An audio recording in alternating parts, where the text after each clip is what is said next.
যার কথায় আমার সময় কেমন ছিল শোনো বলি, আমার চোখে দেখবে ফিরে হারিয়ে যাওয়া স্মৃতির গলি।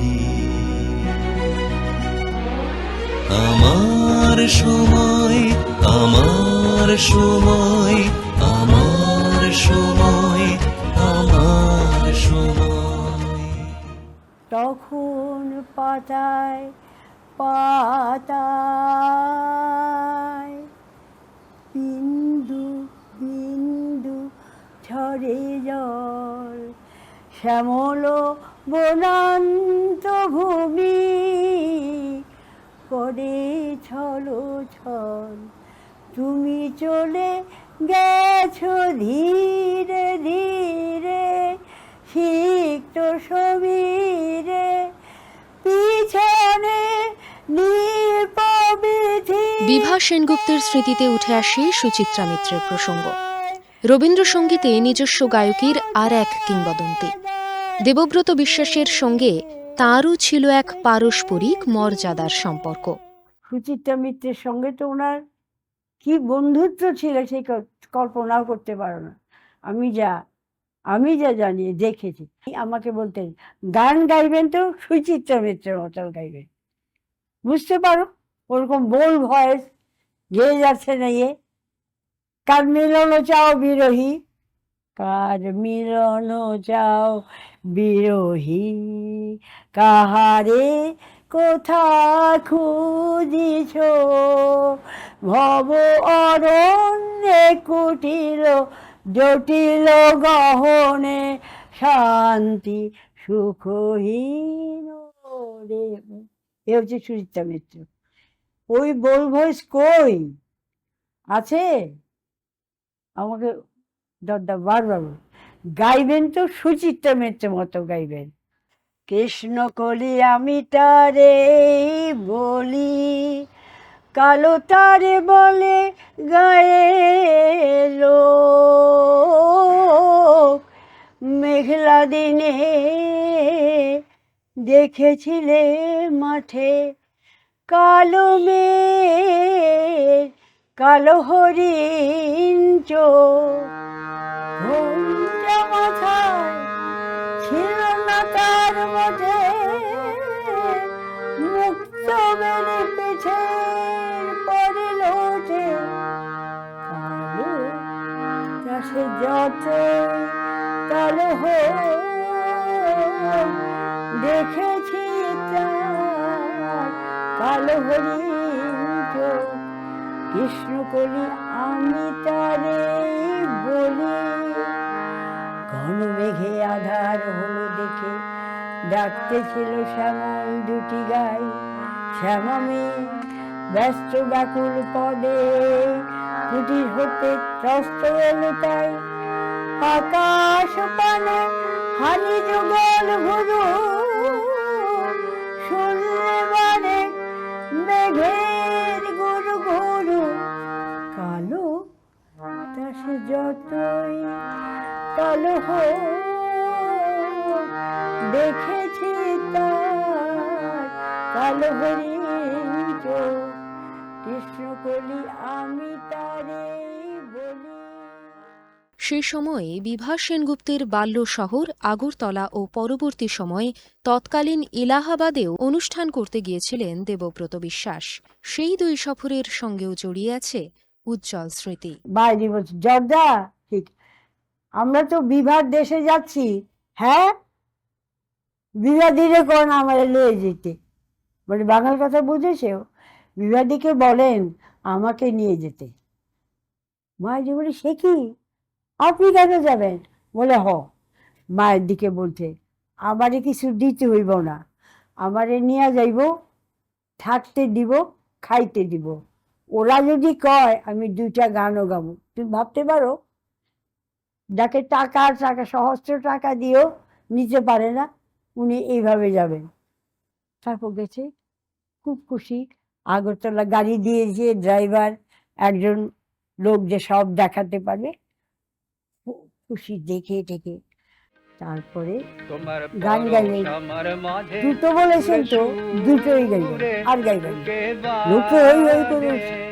কয় আমি তো কইছি দুটা গান গাবো, ওই দুটোই গাবো। সুরে সুরে বুকে বাজে সেই আনন্দ নাচায় ছন্দ বিশ্ব ভুবন চেয়ে চেয়ে খুশি থাকো তুমি খুশি থাকো আমার পানে চেয়ে চেয়ে খুশি থাকো। মায়েদের সব কথা জর্দায়, জর্দাও মায়েদিকে আবার বলছে, জর্দা আমরা এলাহাবাদ যাচ্ছি, বিভার দাদা থাকে ওইখানে, আমি আমারে রয়ে যান। আপনি কি করে যাবেন জর্দা? ও বিভাজিরে কোন ওর দাদারে লিখতে, আমার দাদাকে বলতে যে উনি যাবেন। মায়ের বলি কি করবে? আমি বলি না, উনি যেতে চাইছেন, যত অসুবিধাই হোক। দাদাকে লিখলাম, এই দাদা, এখানে যে দাদা, বললাম দেখিও, আমি নাম ধরে রাখতাম, দাদা হলো। ওই জর্দা না যেতে চাইছেন। বললো যেতে চাইছেন, উনি যদি নিজের থেকে বলেন আসবে, আবার আমাকে কি বলি? ওনাকে আনার মতন ক্ষমতা কি আমার আছে? উনি নিজে থেকে আসবে। তার মায়ের দিকে বললাম যে না, আবার জর্দাকে নিয়েছে বল। এলাকাতে গিয়ে খুব খুশি। আমার দাদার ছেলে যখন একটু 6-7-8 বছর, আর মেয়েটা ছোট, বেবি কটে থাকে। উনি ইয়েতে সারা লিভিং রুমটা খুব বিশাল বড়। উনি হাঁটছেন, গান সকালবেলা উঠে গান গাইছেন, রেয়াজ করে যাচ্ছেন। আমাকে ডাকতো, বিভা দিদি আপনি আসে। আমি না জর্দা, আমি আপনার যা নোটিশন বলছো আমি তো এগুলি জানি না। যতদিন ছিলেন নিজে আপন মনে গান গাইতেন, আর বলতেন যে আমি যে এসছি কাউকে বলতে পারবেন না, কাউকে কইেন না, মানে কাউকে বলবেন না। কিন্তু এই বাড়ি উল্টো দিকেই আমাদের দুঃসম্পর্কের রিলেশন, স্বামী স্ত্রী, ছেলে মেয়ে নেই। উনি তো বারান্দা দিয়ে আমরা কথা বলছি, ও কথা বলছি, দেখেছে লোক, জর্দাকে চিনতে পাইনি, তখন জিজ্ঞেস করেছে, মিথ্যা কথা বলা যায় না। ও বলছে বিহাদি আমি একবার, উনি রাগ করুক, আমি একবার ওনার সামনে প্রণাম করবো। আমি প্রণাম নেয় না, সর্বনাশ করে প্রণামিত না। অনেকে খুব ইয়ে করে প্রণাম করছে, আমি অনেককে বলবে না, উনি প্রণাম নেন না, একদমই না, ভীষণ ইয়ে হয়ে যায়। ও এসছে ভদ্রমেয়েরা, ওকে ওইরকম নিরীহ গোবেচে হয়ে দাঁড়িয়েছে। ও বলেছে যে কারোর সঙ্গে দেখা করা নিষেধ, আমি আমি আপনাকে না দেখে এত কাছে এসছেন, আমি ভুল করে আমি আর আসবো না। তখন বলছে না, আপনি যখন আইসেন একবার, আমি যতদিন আসি একবার আই। তারপর ও ভাবে জর্দাকে কি খাওয়াতে পারবে। ও একদিন এরকম পাকোড়া, পাউরুটি পাকোড়া, পাউরুটির ভিতরে যে কোনো ভেজিটেবল দিক, মাংসর ইয়ে দিক, কিমা বানিয়ে গোল করে এনেছে। ও বলেছে জর্দা আমি আমি যা বানিয়েছি আপনার মনে হয় ক্ষতি করবে না। বলে আচ্ছা কোন কি করছেন, এইটা কেমনে বানাইছেন, কি করে বানিয়েছেন, আমি চাইলে এইটা বানাবো, আপনি আগে বলে। ও তখন বলছি এটা যত সহজ। কিরকম? একটা পাউরুটি জলের মধ্যে ভিজিয়ে দেখিয়েছে, হাত দিয়ে জলটা ফেলে দেবেন, শুকনো হয়ে গেল। তার মধ্যে যে কিমাটা বাড়ছে, আলুর বলেন, মাংস বলেন, যা থেকে আপনারা ওইটা ভেতরে দিয়ে গোল করে টিপে লম্বা করতে পারেন বা গোল করতে পারেন। তেল বেশি লাগে, দুবার তেলে হলে এটা ভাজা ভালো। কয় আমি যে বানাবো আপনার থেকে ভালো বানাবো। 18ই অগস্ট 1980 বাংলার সঙ্গীত জগৎ থেকে হঠাৎই চির বিদায় নিলেন দেবব্রত বিশ্বাস। আগের দিনও তার সঙ্গে কথা হয়েছে বিভা সেনগুপ্তের। এমনই একদিন ওনার শেষ দিনে 17 অগাস্ট 18 চলে গেলেন। 6টার সময় যাই আমি, ঢুকি ঠিক 6টায়। আমি ঢুকে এম করতে হ্যাঁ করে গেলি যে বলে আও খাই দরজা যেই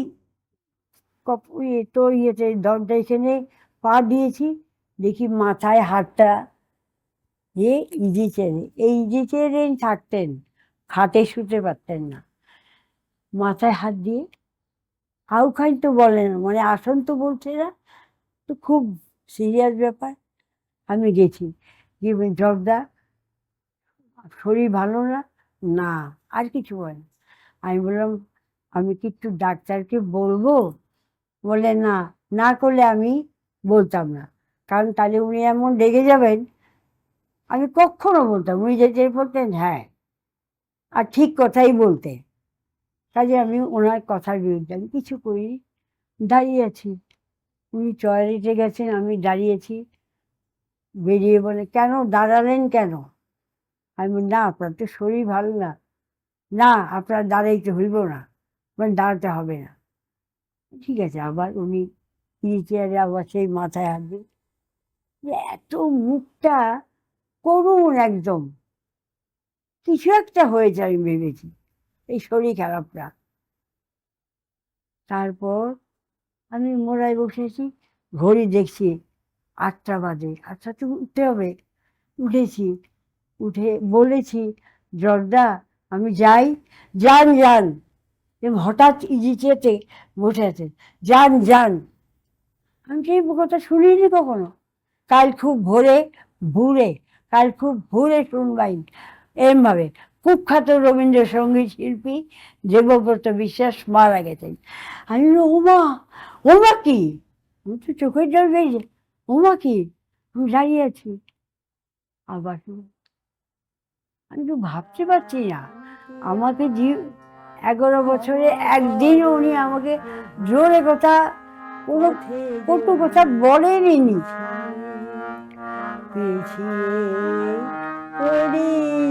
প্রভু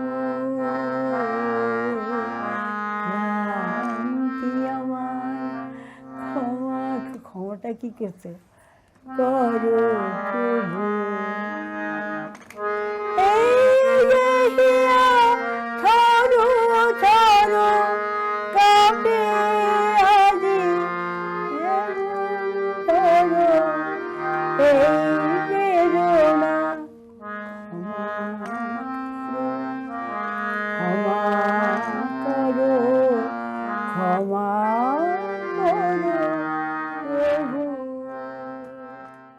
সকলের প্রিয় জর্জ দাকে নিয়ে শুরু হয়েছিল জন্মদিন উদযাপনের প্রয়াস। সেখান থেকেই তৈরি হয় দেবব্রত বিশ্বাস একাডেমি। পরে বিভা সেনগুপ্তের নিজের দলের নাম হয় অমৃতায়ন। এই যে যোগবিশ্বাস একাডেমি, কানু সাহা উনি প্রথম জর্জ বিশ্বাসের জন্মদিন পালন করতে আরম্ভ করলেন। এই একাডেমি আর কিছু করতে পারলো না, সেই মোমেন্টে আমি বললাম যে আমি আমার অমিতায়ন নাম দিয়ে এই দরজার জন্মদিনটা পালন করবে। আর যে আগে যারা ছিল আমি তাদের সব দিয়ে দিলাম, জানিয়ে দিলাম, কারণ একটা কমিটি ছিল, তারপরে আমি আবার ভেঙে আমাদের লিখিত কিছু লাগবে যে এই কারণে আমি এই করে চিঠি ছেড়ে দিলাম, মানে আপনারা ইচ্ছে করলে আমার এই গ্রুপে আসতে পারেন। আমি বাধ্য হয়ে এই গ্রুপ সৃষ্টি করতে বাধ্য হলাম, কারণ জর্দার জন্মদিন এইভাবে চললে আর করা যাবে না। এই আমার অমিতায়ন আরম্ভ হলো, আর শেষ হবে, শেষ যাতে না হয় আমি না থাকলে এরা করবে।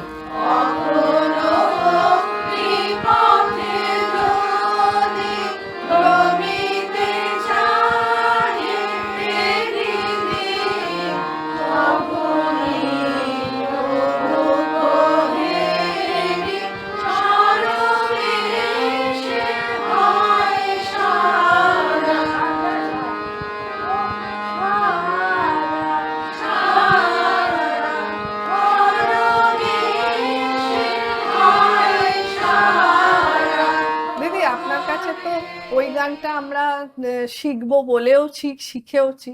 আপনি যদি একটু আমাকে ওই ওই আমার যা আছে এই জায়গাটা যদি একটুখানি যেভাবে বলে একটুখানি আমাকে আর একবার বলেন।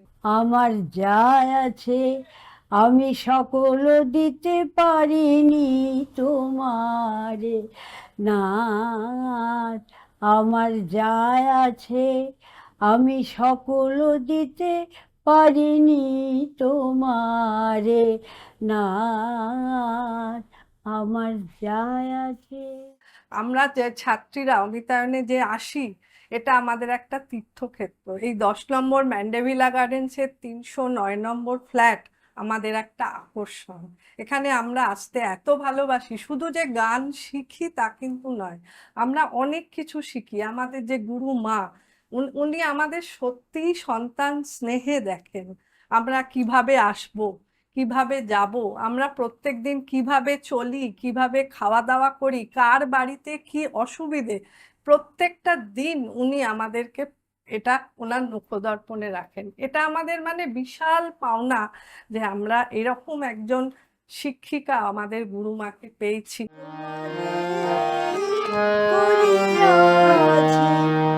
এটা কিন্তু ততটা যে নোটেশন আছে তা না, কিন্তু এক্সপ্রেশনটা দিলে গানটা গানটা তোমারও ভালো লাগবে, অডিয়েন্সের ভালো। তোমারে নোটেশন আছে, তা করছি না, নোটেশনটা ঠিক রেখে তার ভাবটা দিই। যেমন তোমারে করিয়াছি, করো দেখি।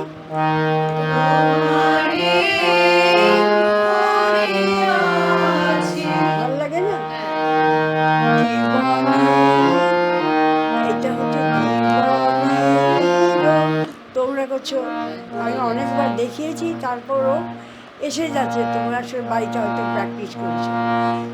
তোমার এই যে পা পা ধা পা আর মা ধা পা, এইটা কর স্ট্রেইট নোট। তোমরা করছো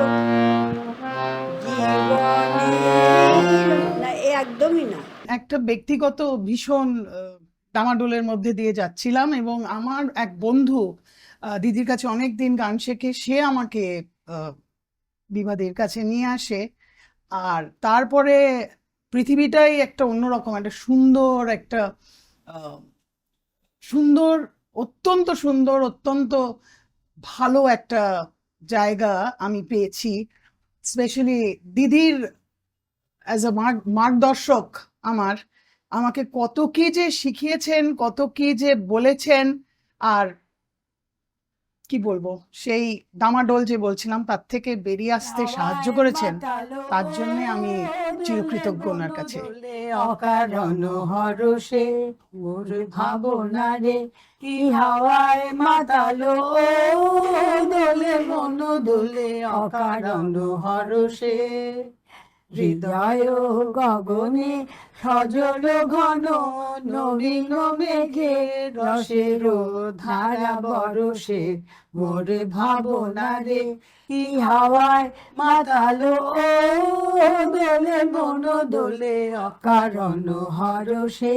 হ্যাঁ রীতা, তুমি একটু ওই আলমারি থেকে আমাকে রবীন্দ্র রচবনী ফার্স্ট পার্টটা এনে দাও। আমার আমি সকল দিতে পারিনি তোমারে না, আমার লাজ ভয়, আমার মান অপমান, সুখ দুঃখ ভাবনা, আমার যা আছে। আমি যে স্কুলে চাকরি করতাম সে জুনিয়র হাই, সেখানে কোনো গানের যে একটা আলাদা ক্লাস সেরকম ছিল না, কিন্তু আমার আমার আগে যিনি হেডমিস্ট্রেস ছিলেন, আমি যাওয়ার আগে, তিনি তো আমাকে একদিন ডেকে বললেন, বিভা আমার তো এই 7টা ক্লাস, আমি এর মধ্যে থেকে একটা গানের ক্লাস বার করতে চাই, তুমি রাজি আছো কিনা। আমার তখন, আমি তো মিউজিক তো আমার সাবজেক্ট, এমএতে আমার মিউজিকের সাবজেক্ট ছিল, বলে আমি চাই তুমি একটা ক্লাস নাও। সপ্তাহে কয়েকটা ক্লাস। এই কিন্তু ছিল না, উনি কিন্তু এটা ওপেন করলেন। আর আমাদের সব কিছুই তো ডিআই অফিসের পারমিশন লাগে। উনি গিয়ে ডিআইকে বললেন যে আমার স্কুলে এরকম একজন মিউজিক টিচার এসছেন, যদিও অ্যাপয়েন্টমেন্ট ওনার এমনি এমনি যে যেরকম টিচার থাকে সেরকম টিচার, সব সাবজেক্ট যে ওনার সাবজেক্ট, বাংলা ওনার সাবজেক্ট, ক্লাস 5-এ উনি বলেছেন যে ইংরাজি আমার কোনো অসুবিধা হবে না, তবে আমাদের দেখতে হবে উনি কোন কোন সাবজেক্টে ওনার বিএতে ছিল। মেইনলি আমার হিস্ট্রি আর বাংলা। তো তখন ডিআই অফিসে বললো যে না, সাবজেক্ট ওনার যেটা ছিল সেই সাবজেক্টের উপরে কিন্তু ওনার ক্লাস আপনি দেবেন। উনি বললেন না, আমি তা দিচ্ছি, কিন্তু আমার পারমিশন দেবেন আমাকে একটা গানের ক্লাস, আমি এই এই সপ্তাহে 2 কি 3টে দিন এই ক্লাসটা করুন। উনি বললেন যে আপনি যদি ম্যানেজ করতে পারেন, আমি এখানে মিউজিক ক্লাস ওপেন করবেন, এটা আমি পারমিশন দিতে পারি না, আমার মিটিং টিটিং অনেক, এইটা আপনার নিজস্ব। ওই একটা হচ্ছে হিস্ট্রি ক্লাসটা অফ করে ওখানে সপ্তাহে 1 দিন দিলেন বা 2 দিন দিলেন, আর একটা কোনো অর্ডিনারি সাধারণ নর্মাল একটা ক্লাস থাকে সে আর একটা দিন, এই করতে পারেন, কিন্তু আমি পারমিশন দিতে পারি না। আপনি করবেন, কোনো বাধা নেই। সেই থেকে আমি আরম্ভ করলাম আমার স্কুলে। আমার জুনিয়র হাই গার্লস একদম বোধ হয় 10-15 মিনিট পরে এটা junior high school for boys আর কি, আমারটা গার্লস বয়েজ। আমাদের সঙ্গে খুব যোগাযোগ, আমরা সব কিছু করি, 26শে জানুয়ারি করি, 15th অগস্ট করি, নেতাজির বার্থডে সব আমরা পালন করতাম। কাজে আমাদের যে 3টে স্কুলের পরিবেশ একটা খুব ভালো ছিল।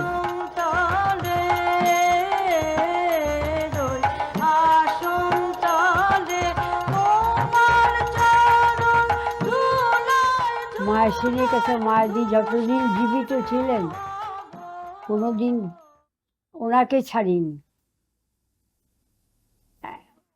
ওনাকে ছাড়া আমি কারো কাছে শিখবো লোভ এসছিল, যেমন শৈলজারঞ্জন মজুমদার, এটা মায়েদিরও গুরুদেব। উনি আমাকে বলতেন তুমি এসো, ওনার স্কুল ছিল।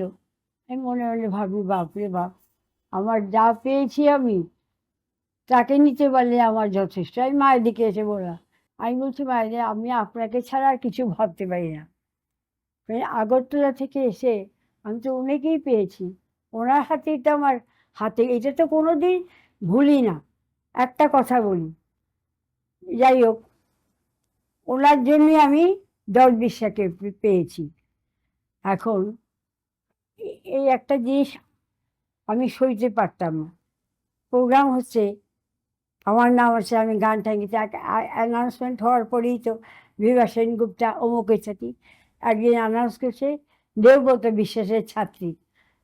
আমি তখন, এটা খুব খারাপ হয়েছে, আমি তো অডিয়েন্সকে হাত দেখিয়েছি। যিনি অ্যানাউন্স করছিলেন তাকে বললাম আপনি ভুল বলেছেন, আমি মায়া সেনের ছাত্রী।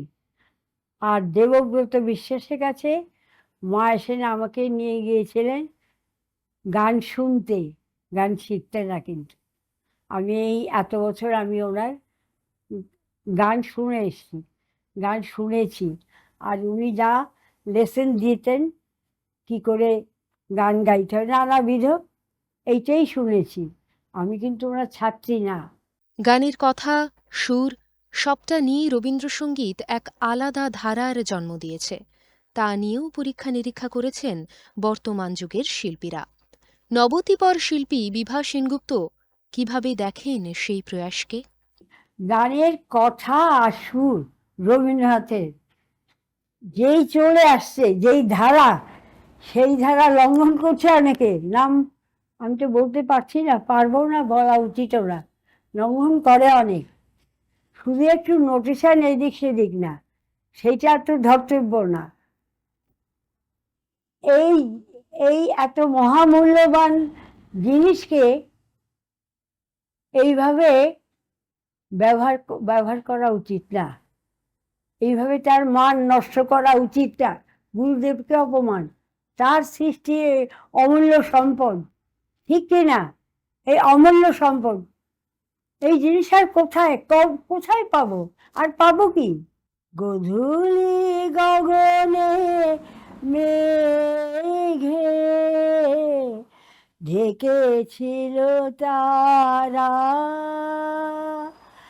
আমার যা কথা ছিল হয়ে গেল সারা। গধূলি গগনে মেঘে ঢেকেছিল তারা।